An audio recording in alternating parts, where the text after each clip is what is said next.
до нас беше една много мъдра и много дебела книга. Нашите любими 5 приказки на Валери Петров. И още в първите часове ние започнахме приказката за кое момиченце?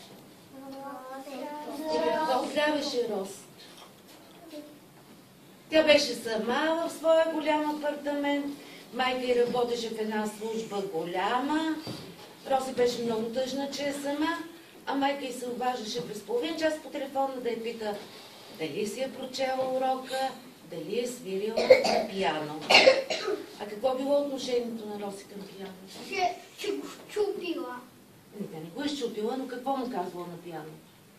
Че ще му щупи зъбките. И белите, и черните. А може ли човек, който свири на пиано, да казва, че това са зъбки? Не. Какво е това? Клавиши. И Росито се закамвала на пианото, че ще го щупи, ще го запали, че ще го застреля. И в един момент пианото не издържало от обиди, капакът се отворил и се показал кой? Душата. А как изглеждала душата на пианото? Който свирил музика. Който свирил музика, да. Това бил един такъв свит, възрастен човек, безкрайно тъжен, защото Роси не го обича. Но той решил да покаже на Роси всички чудеса от прекрасния свят на музиката и да я накара да заобича този свят. И той подарил едни думички, много хубави, които ние ги научихме още през първата седмица. Помните ли кои бяха те? Че човек без Музика бедняк е последен, който даже не знае колко много е беден, понеже музиката е богатство голямо, става със слушане и свирене сами. Аз добавям и пеене, защото и пеенето ни помага да се доближим, да се докоснем до прекрасния свят на музиката. Всъщност ние разбрахме, че тази много красива страна има своя цар. Кой е царя на музиката? Пиано. И царица. Цигулката. И в тази страна живеят много, много, много музикални инструменти, без които просто музика не би имало. Колко са на брой музикалните инструменти? Много. Колко? Мога ли да кажа 100? 100. Аз мисля, че не мога. Те са толкова много, че никой не е в състояние да каже колко са. 100 са. Повече от 100 са. И тогава ние започваме да ги разглеждаме като членове на семейства. Какви семейства инструменти? Ударни, духови, И клавишни. Кажем, какво знаете вие за инструменти? Първо искам да попитам. Извинявам се, че съм гърно, няма и как. Това какво е? Цигулка. Кое семейство? Струни. Струни, защото има 4 струни и на нея свири с лък, който се прокарва. Това какво е? Какъв инструмент? Струнен. Как се свири на арфата? С лък или с пръсти? С пръсти тя звучи много красиво. Тук има няколко инструмента от семейство. Кое семейство? Ударни. Да видим, доколко ти познават. Обичате ли ударните инструменти? Да! А мечтаете ли да свирите на някой от тях? Да! Аз мечтая на гитара. Ама китарата какъв инструмент? Струнен. Значи?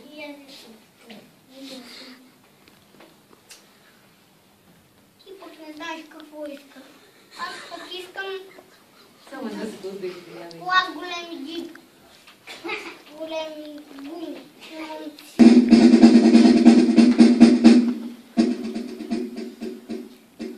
Сега ще дойде един голям метален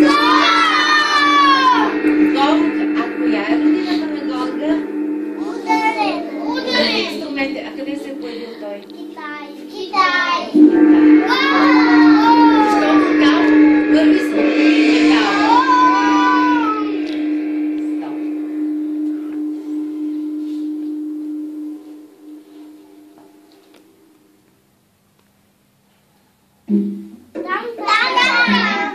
Там, коя е родината на там? Африка. И до днес ще го видим в различни африкански държави. Това са барабанчета, малки. Те са готови за ударни инструменти. Сега. Силофон. Имаме ли го на картинката?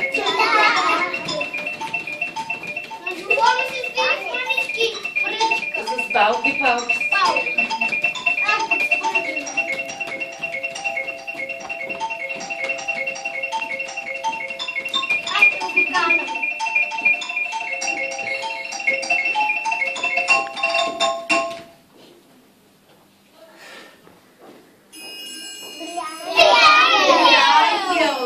Трябва да направим с триангела, да вземем една палка.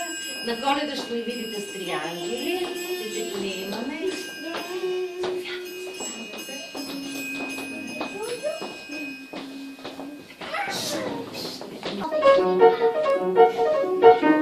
Само чаша го поставя в много по-различен режим, като една приказка.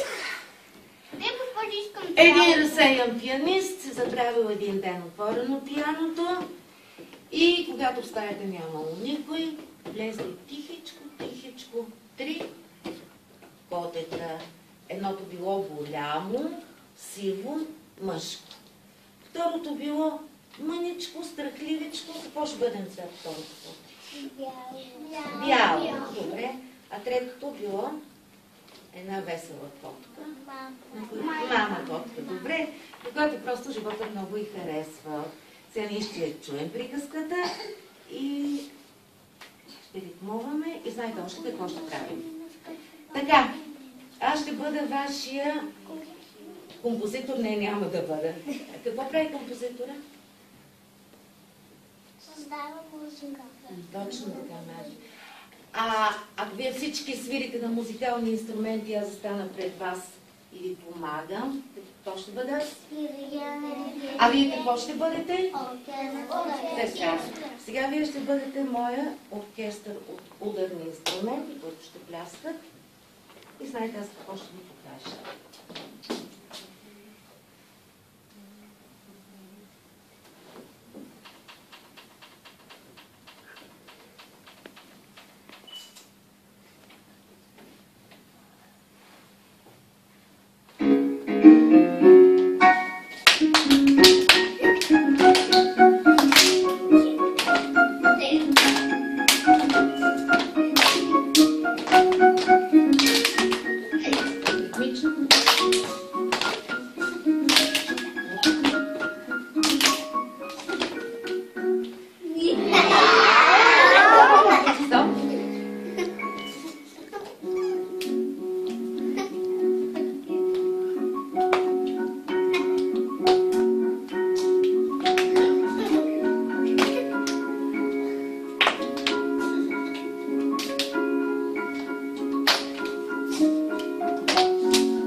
време беше много, много хубаво, защото и времето навън ни помагаше за това.